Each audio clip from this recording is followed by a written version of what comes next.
사랑하는 성도 여러분, 안녕하세요. 5월 4일 목요일입니다. 함께 찬송가 9장 하늘에 가득한 영광의 하나님 찬양하시겠습니다.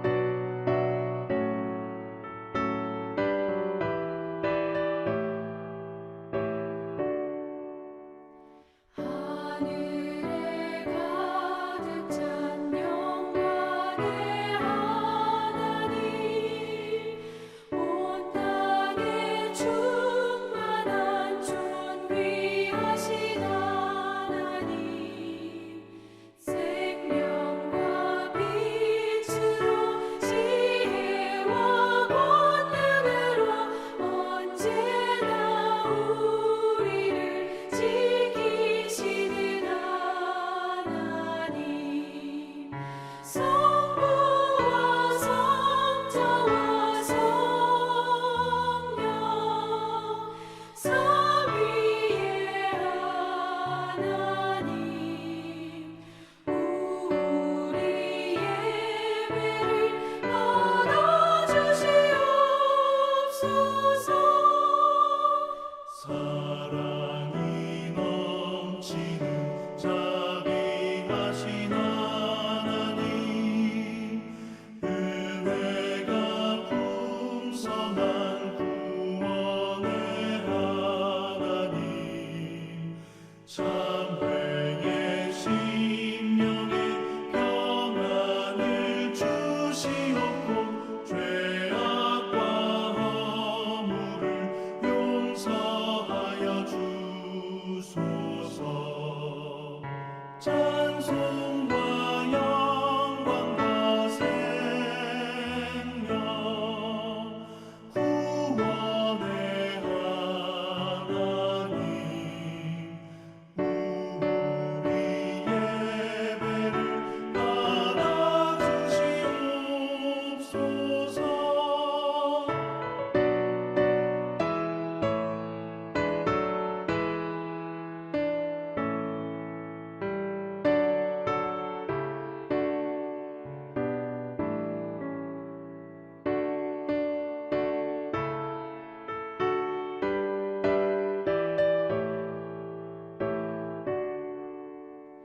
연약한 심령을 굳게 세워주시고, 우둔한 마음을 지혜롭게 하시고, 주의 뜻 받들어 참되게 살아가며 주 말씀 따라서 용감하게 하소서. 권능과 지혜와 사랑, 은혜의 하나님, 우리 예배를 받아주시옵소서. 주 앞에 나올 때 우리 마음 기쁘고, 그 말씀이 되어 새 희망이 솟는다. 고난도 슬픔도 이기게 하시옵고, 영원에 잇대어 살아가게 하소서. 우리의 자랑과 기쁨, 생명의 하나님, 우리 예배를 받아주시옵소서.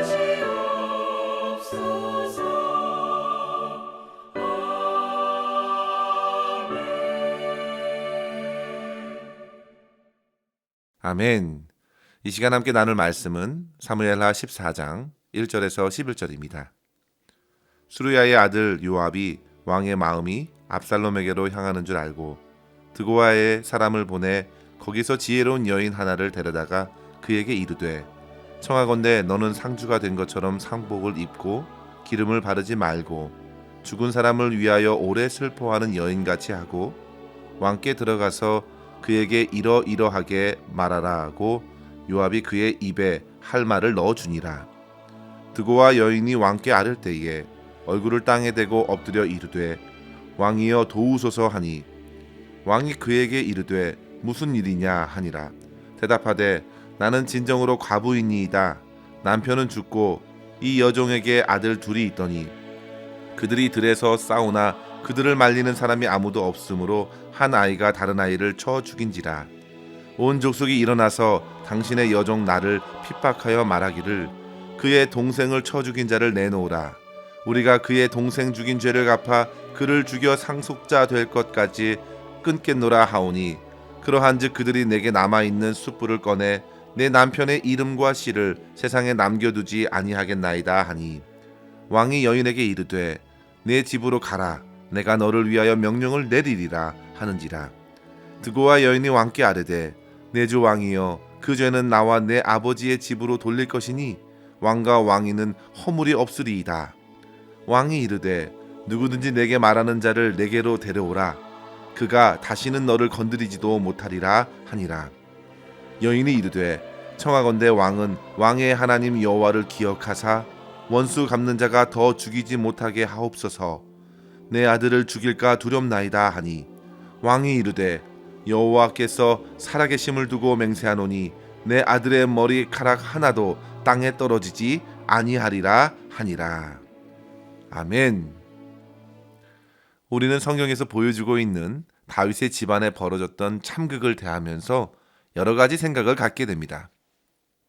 비록 그의 삶이 전체적으로 볼 때 하나님께서 받아주신 그 삶이었음에도 사실 조금만 안으로 들여다보면 그에게 얼마나 큰 고통과 상처가 남아 있는지 볼 수 있습니다.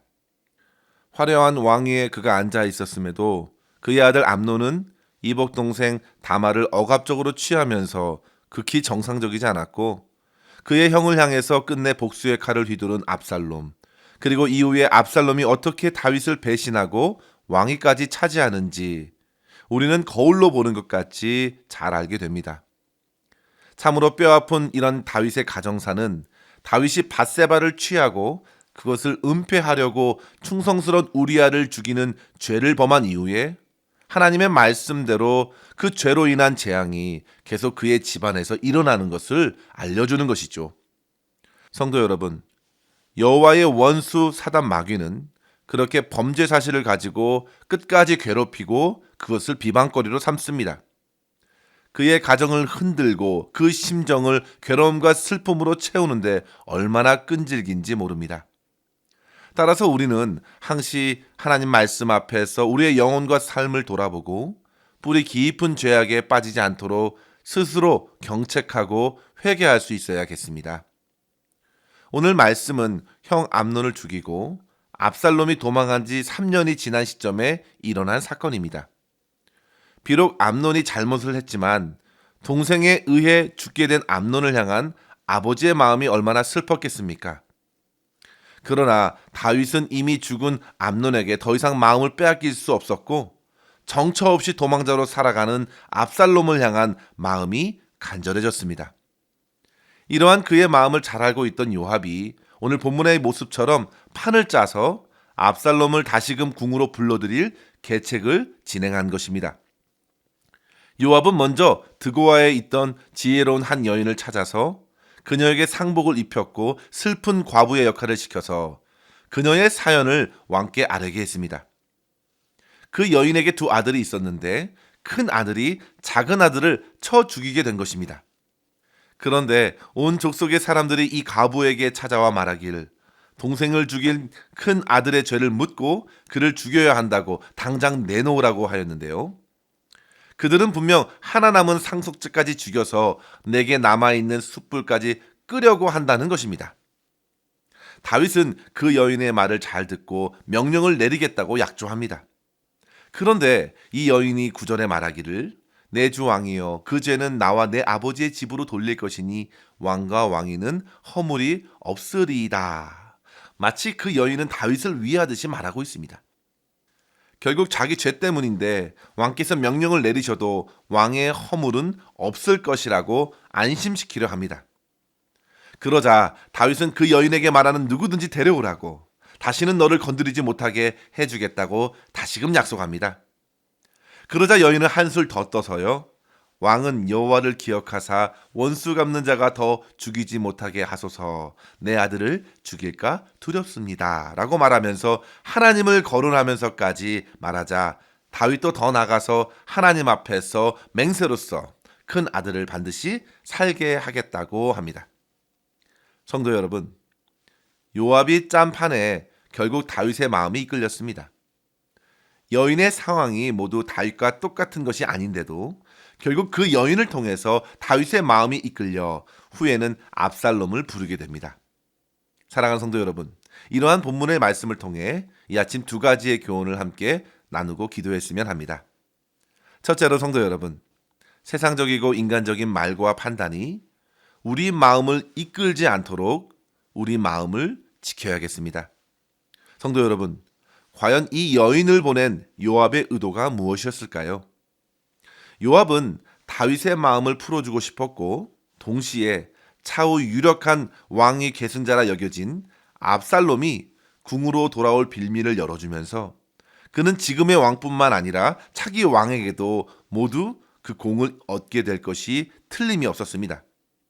그 정도로 요압은 현실적이었고 때로는 과감한 추진력을 가지고 있는 사람이죠. 그는 군대 장관으로 능력이 출중했습니다. 그러나 성도 여러분, 그것과 비할 수 없이 가장 중요한 것이 있는데요. 그에게서는 그 어떤 신앙적인 요소를 찾아볼 수 없다는 점입니다. 다윗의 최측근이었지만 그는 끝까지 다윗의 신앙을 공유하지는 않았습니다. 본문에서 그가 보낸 여인을 통해 다윗의 마음을 긁어주고자 한 것은 어디까지나 세상의 지혜였고 그의 계책이었지 결코 하나님을 기쁘시게 하는 일도 아니었고 방법도 아니었습니다. 그는 자기의 계획대로 다윗이 움직이기를 바랬을 뿐입니다. 요압의 이런 행동은 앞서 나단 선지자가 하나님의 말씀을 듣고 다윗이 깨달을 수 있도록 지혜롭게 이야기를 만들어 준 것과는 확연히 다른 것입니다. 나단은 한 이야기를 들려주었죠. 그래서 다윗으로 하여금 그 죄인은 반드시 죽어야 한다는 맹세를 끄집어내었는데요. 그때 나단은 그 사람이 바로 당신입니다 라고 말했습니다. 그리고 이후에 분명한 하나님의 말씀을 전달합니다. 그런데 요압이 지금 짠 판은 오로지 다윗의 마음을 자기의 생각대로 풀어내기 위한 것이었습니다. 다윗의 슬프고 간절한 마음은 인간적인 방법으로 풀어주고 압살롬을 들여오는 과정에서 다윗이 하나님께 묻고 하나님의 뜻을 구한 것이 아니기 때문입니다. 요압의 의도대로 결국 다윗은 순간 인간적인 위로를 얻었을 수는 있어도 그가 충분히 하나님의 뜻을 구할 수 있는 시간을 빼앗겨 버린 것입니다.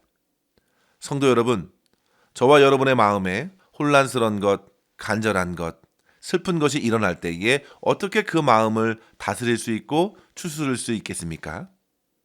사람의 생각으로 위로를 얻고 해결의 방도를 찾는다면 순간은 좋을 수 있겠지만 여전히 그 문제는 문제로 남아있을 것입니다. 다윗의 어지러운 마음과 생각이 그렇게 한 여인의 연기에 무너졌고 결국 압살롬을 들여오게 합니다. 압살롬이 형 암논을 죽였는데도 그의 죄도 묻지 않고 벌도 하지 않고 은근슬쩍 들어와 사람들의 인정을 받기에 이르게 됩니다.